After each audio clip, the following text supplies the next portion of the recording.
It's Red Eye Radio. Gary McNamara and Eric Harley talk about everything from politics to social issues and news of the day. Whether you're up late or you're just starting your day, welcome to the show. From the Uniden America Studios, this is Red Eye Radio. All across America and around the world, we are Red Eye Radio. He's Eric Harley, and I'm Gary McNamara. Whoa, look at this story. What do you got? A business closing. Uber to close Drizzly in March. Drizzly is the alcohol delivery service, correct? Yes. I'll take your word for it. Oh, I thought. Oh, you didn't know? Okay. No, I didn't know. Yeah, I've seen commercials on it. Oh. Yeah. It's the Uber plans to stop running Drizzly. The move, first reported by Axios, comes roughly 3 years after the rideshare giant first moved to acquire the alcohol delivery platform and make it a subsidiary. The transaction was worth $1.1 billion of stock and cash. In a statement, Uber told Fox News it will soon close the subsidiary. After 3 years of Drizzly operating independently within the Uber family, we've decided to close the business and focus on our core Uber Eats strategy of helping customers get almost anything from food to groceries to alcohol all in a single app. So they're claiming they're just moving it over to Uber Eats then. Right, but I don't know if there was a reason that they did that other than make it more user friendly. So you don't have to use the Drizzly app. Or it wasn't working with Drizzly alone. Well, that's the idea too. Is that if the place, because in a lot of places I can't buy alcohol in my town. I can buy beer and wine. But I have to remember, and I've lived here 30 years, that in many towns you can, you get the alcohol right there at the grocery store or, in some of the other bigger stores. So it just makes it easier. And why not combine it?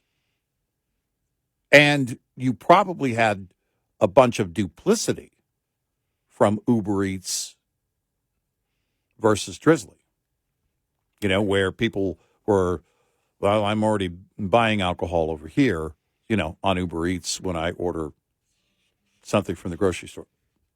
And a lot of the, at least the bigger alcohol stores will actually deliver.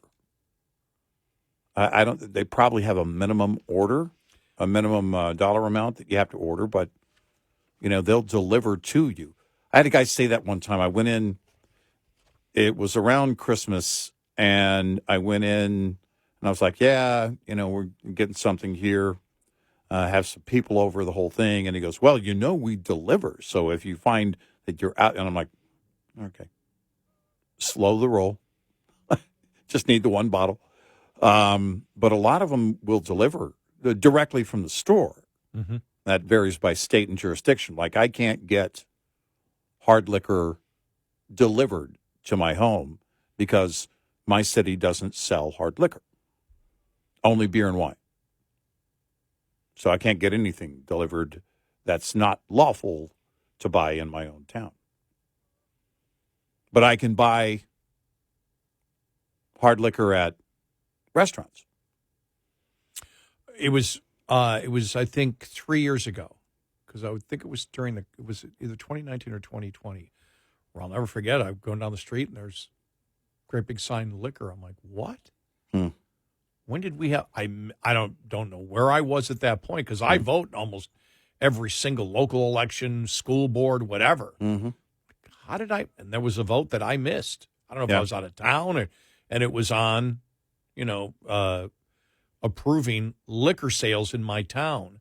So within 3 years, within probably 4 or 5 miles of me, there's 6 liquor stores, and one right around the corner from me. One of the first businesses on the peninsula I live on. Because when I moved there weren't even traffic signals, and they built a gas station near this one apartment complex they were building. They put a gas station in, which is good because closest gas station was like about 3 miles away, which isn't far. But there were no liquor stores and on the liquor store, and I'm telling you, people complained like crazy. These are all young people, because remember, I'm old. Yeah, everybody's young. And, We get it. and I live, now I moved there first. I didn't know it was going to become a Democratic precinct. I was one of the first people there when I moved there. Yeah. And then everything grew around me, but it's a Democrat precinct. So there's all these young Democrats going crazy that there's a liquor store in our neighborhood. Yeah. Okay, this definitely is Texas. I remember when we voted, it was 8 or 9 years ago, to get beer and wine. Yeah, you couldn't buy anything before that. Yeah, we got beer and wine probably about 18, 19 years ago, I'm guessing. And because when I moved, I never forgot how shocked I was. I'm like, wow, I guess they don't, because you're naive when you live other places. It's like, wow, this is really amazing. There's just, there's no, I've got to go like 19 miles to get to a liquor store. I mean, apparently people don't drink. What are you talking about? It's you live in a dry city. I go, oh, okay. Right. I didn't know that. Really? And I lived in I did live in a dry county when I lived in New York, a rural part of New York. Oh, this goes back 45 years ago. But still, that was shocking when it was like, oh, really? Wow.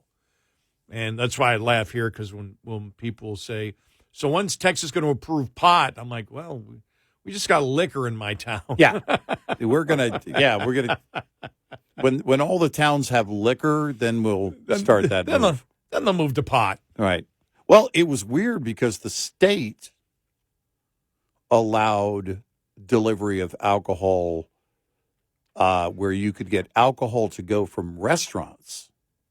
Wow. And that happened during COVID, and then they made it permanent.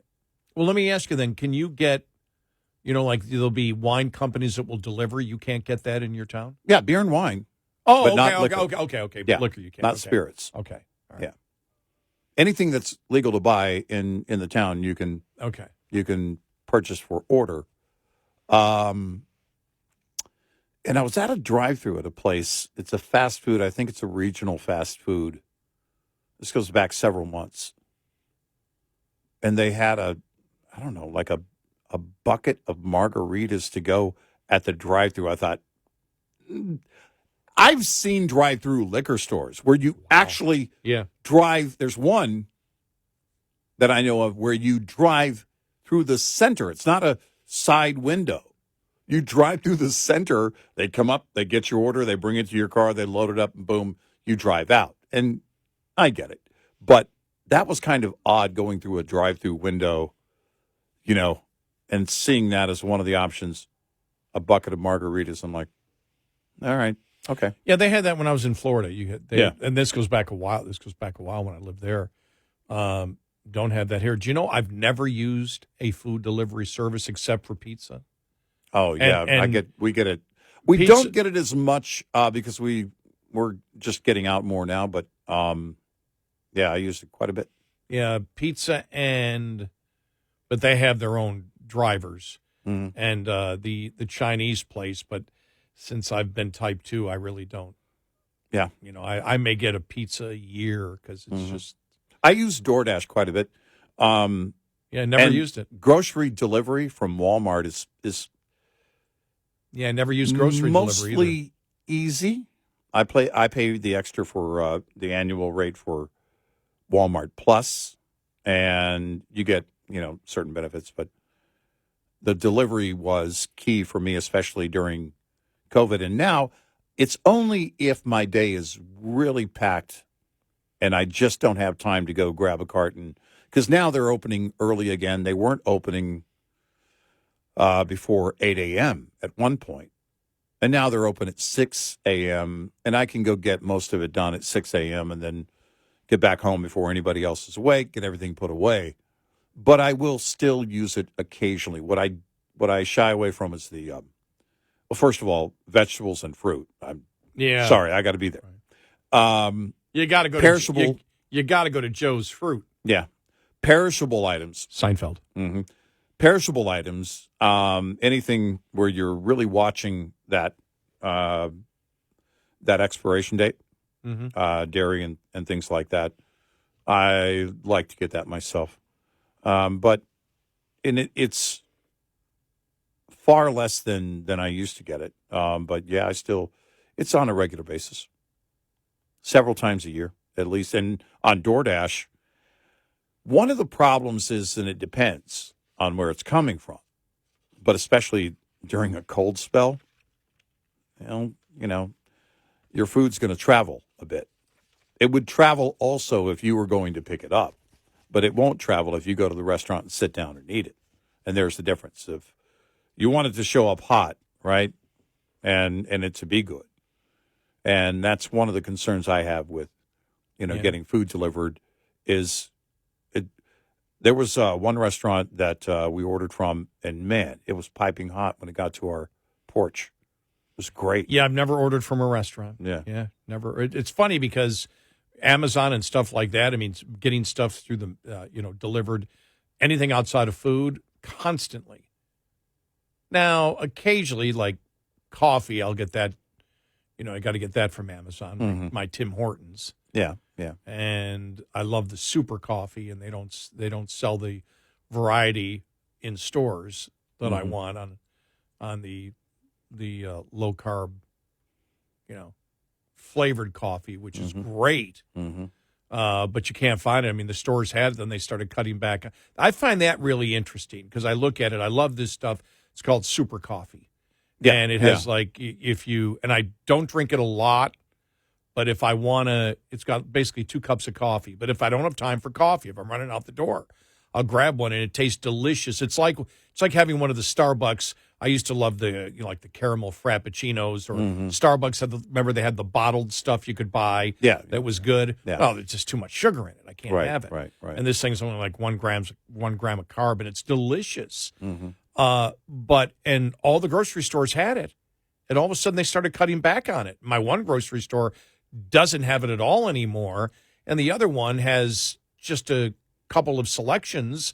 And I'm like, are they going out of business? Well, you go online and they get as much as you want. The price point because of inflation, the price point has changed so drastically that, and it really is a fine art. I mean, they've got it down to a science, the bean counters, on what the acceptable price point is on any given product at the retail level for grocery stores, especially with discount retailers like Walmart and Target. They look at that, and if any product kind of gets outside that range, it's like, well, you've got so much time for that product to move, and if it's not selling, especially with Walmart, you lose that shelf space. And I have to believe, I don't know if that's the case with super coffee. It could be. Could be. It's with inflation hitting everything. I was telling you, I got some protein bars. I used to get the same product, 6 to a box. I picked up a couple of boxes the other day, last week, and got them home. Didn't even, I grabbed them off the shelf. They didn't look much different. Got home, 4 bars to a box. Wow. Same price. Well, it's probably a niche market. Oh, I mean, who's looking for cold coffee, cold coffee caffeine drinks that have hardly any grams of carbs and no sugar?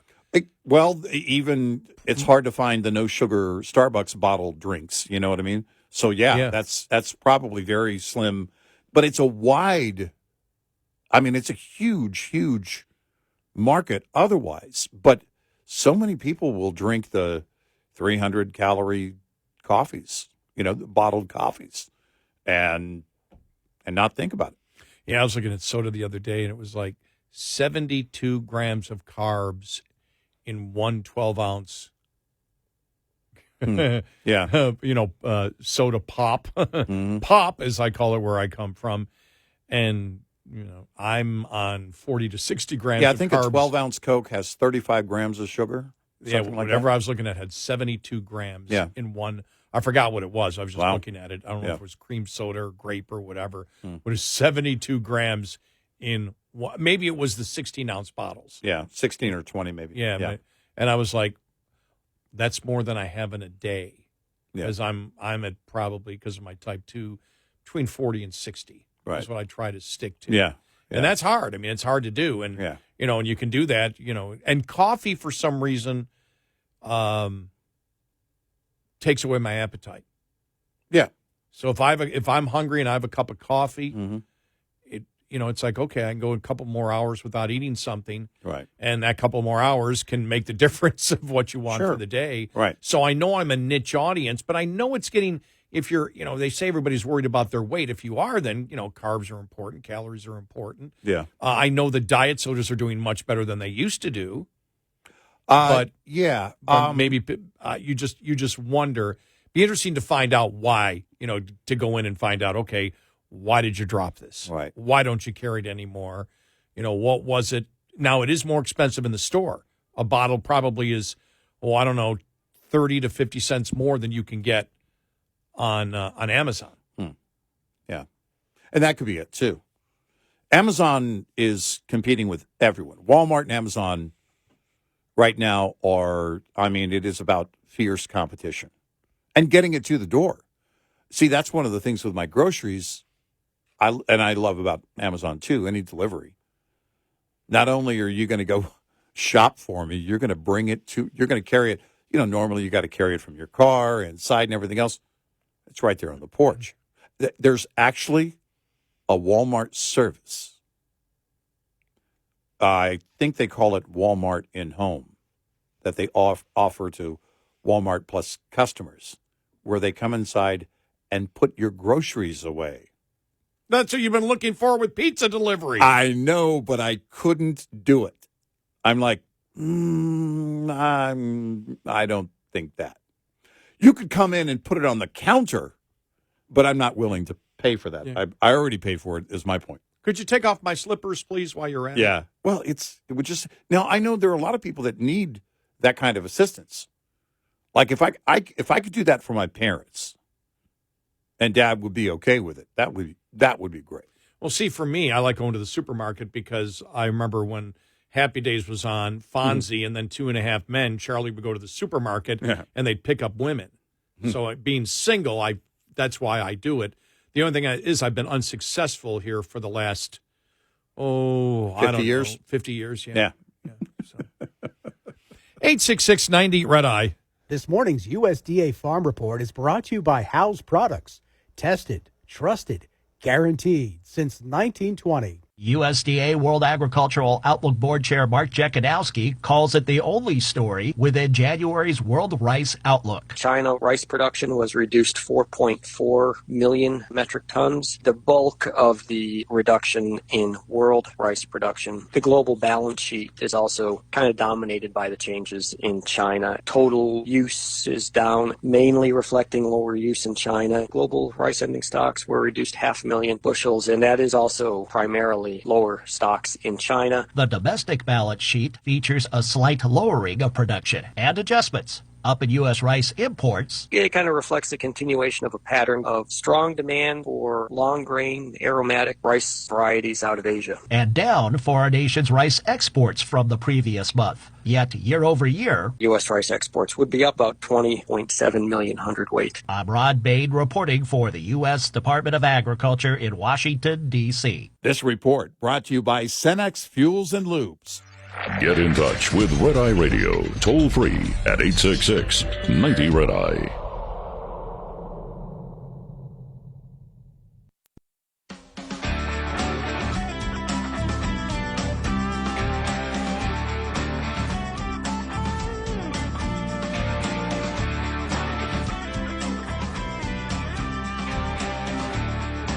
It's Red Eye Radio. He's Eric Carney, and I'm Gary McNamara. We talked about the No Labels party on yesterday's show, and then I saw this headline. We'll talk about it coming up following the bottom of the hour. Democrat Senator Joe Manchin threatens Joe Biden with third-party ticket run. Uh-oh. How does he threaten Joe? Yeah. We'll tell you how coming up.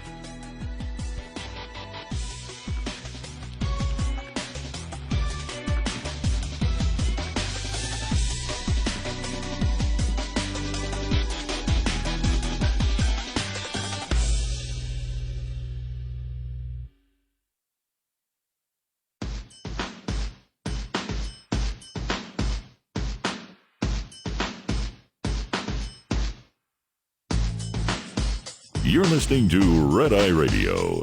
from the Uniden America Studios.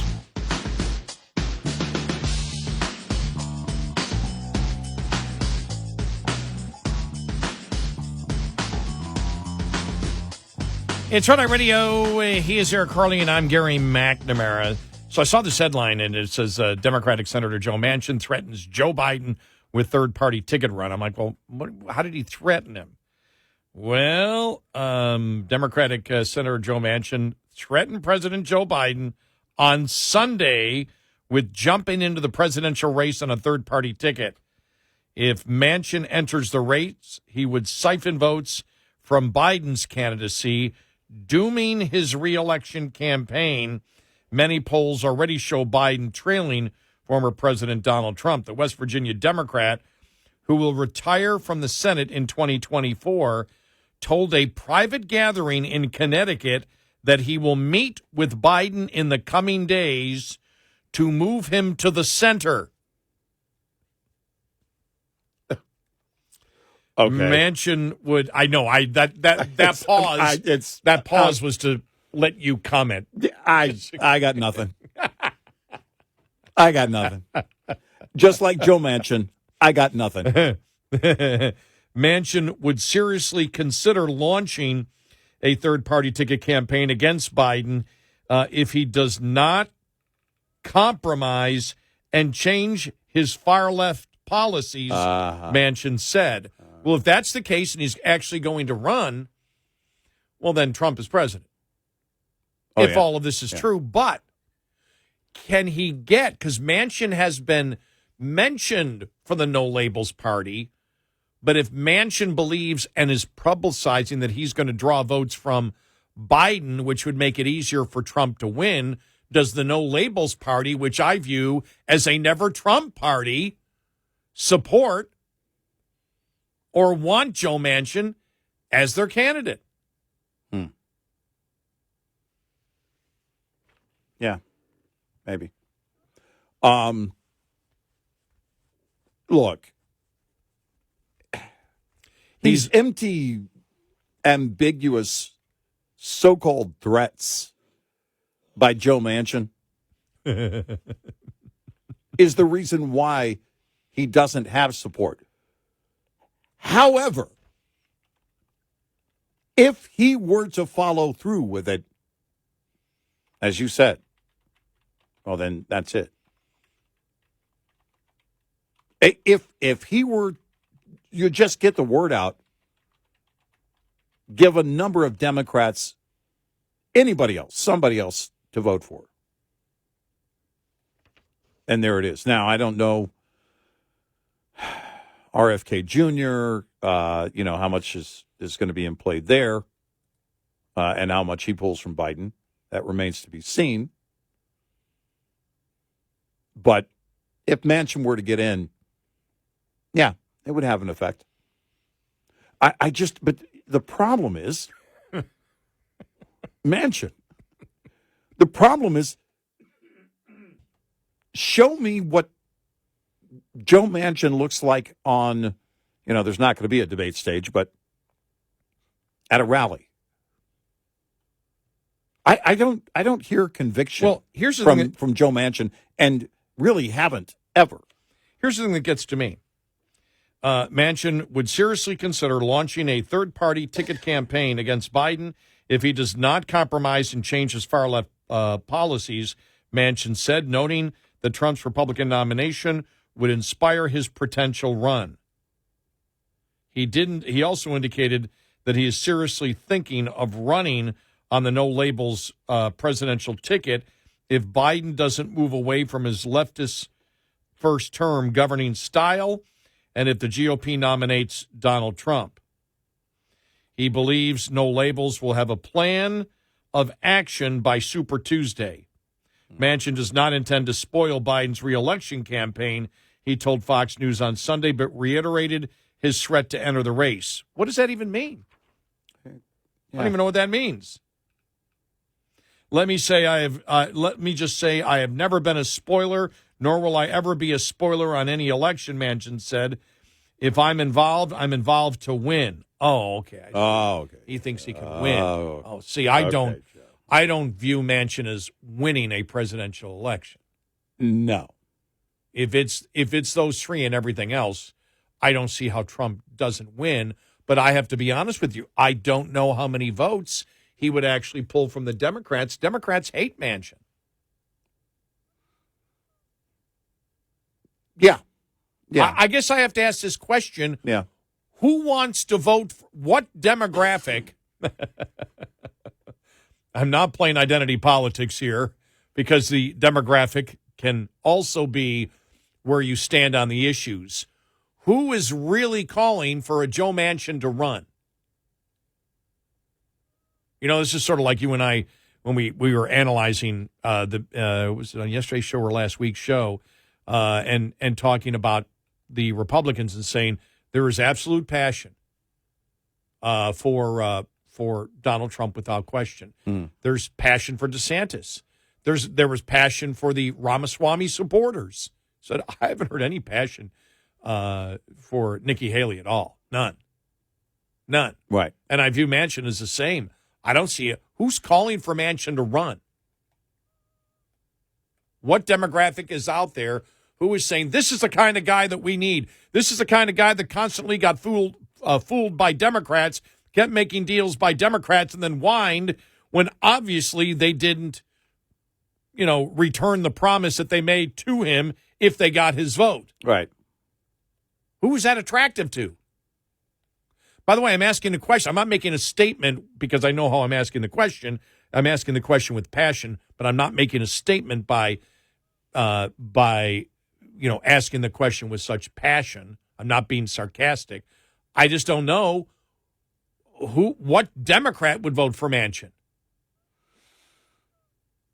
But is Manchin, when you see that the vast majority of Democrats don't want Joe to run, would they consider Manchin?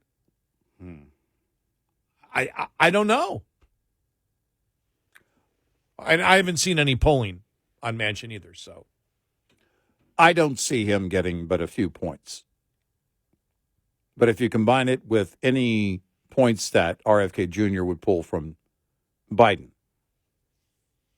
he might pull from the right too, but he's going to pull more from Biden. Then Biden's got a problem.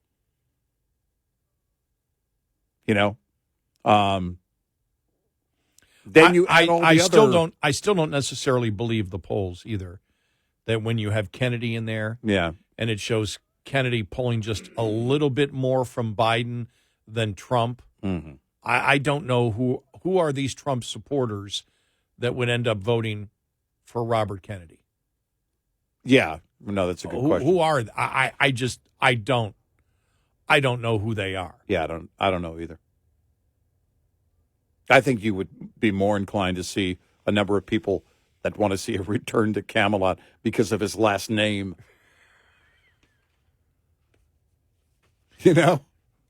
Well, if we could BS Americans back then why not now? Don't you understand that America needed? I'll never forget this.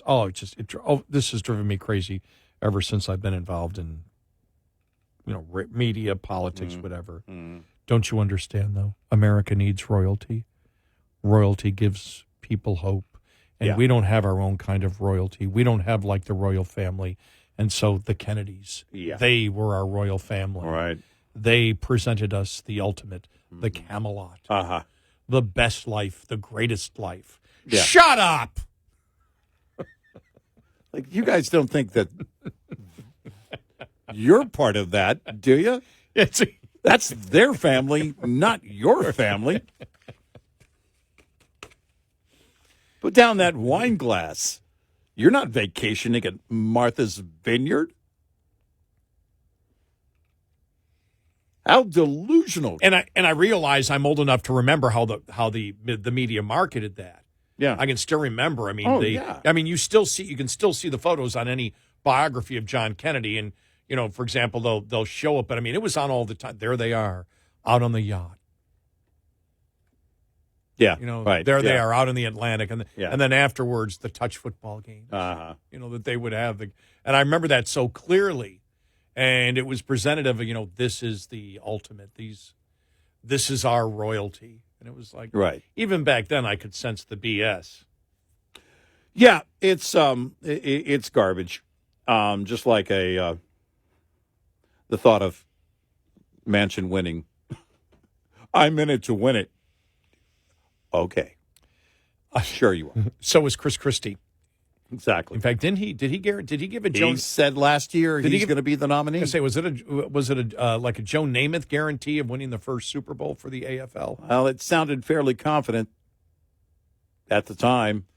Finally, a strongly worded letter from the Department of Homeland Security to the state of Texas demands access to the U.S.-Mexico border on land seized by the state in Eagle Pass.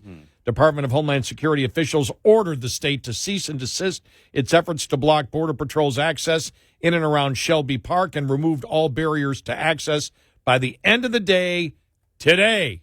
All right. Texas's actions are clearly unconstitutional and are actively disrupting the federal government's operations, said the Department of Homeland Security General Counsel Jonathan Myers wrote in a letter to Texas Attorney General Ken Paxton. We demand that Texas cease and desist its efforts to block Border Patrol's access in and around Shelby Park area and remove all barriers to access in Shelby Park. The council set a deadline of the end of the day, January 17th, which is today.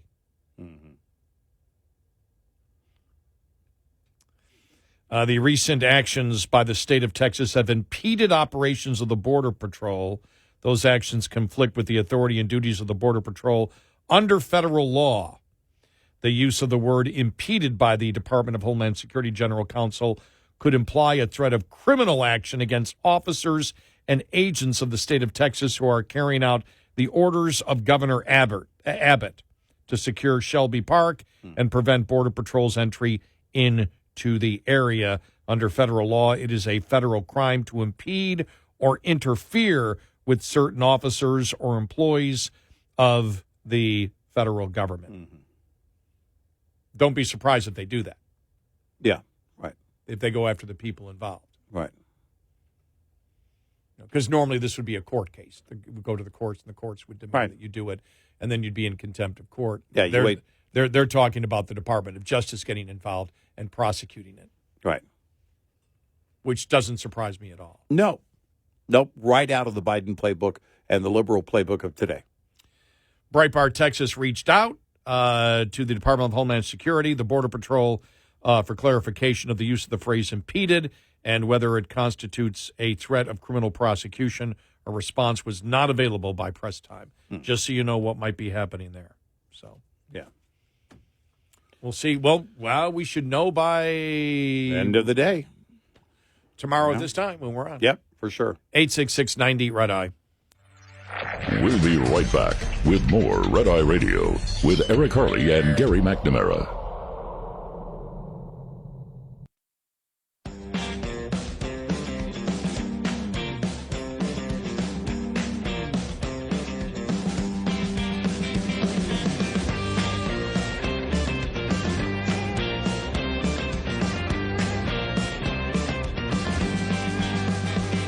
It's Red Eye Radio. He is Eric Harley, and I'm Gary McNamara. Look at this here.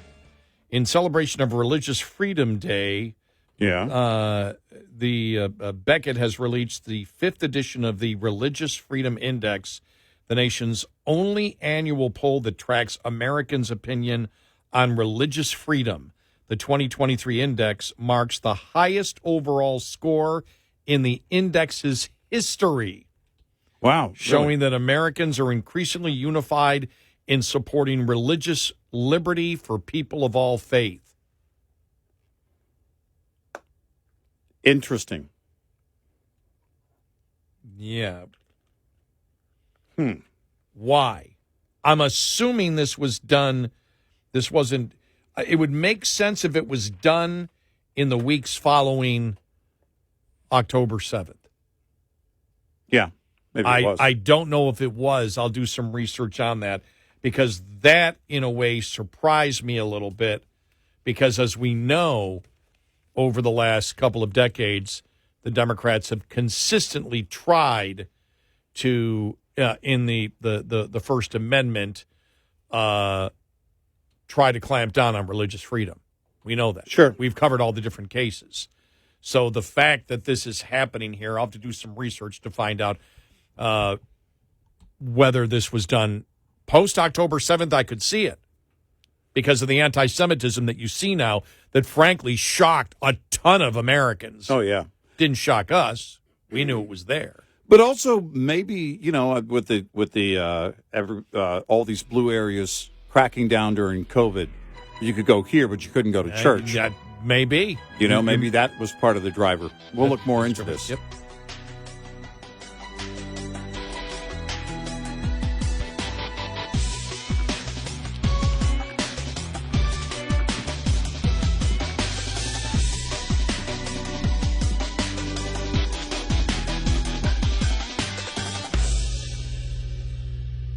This is Red Eye Radio on Westwood One.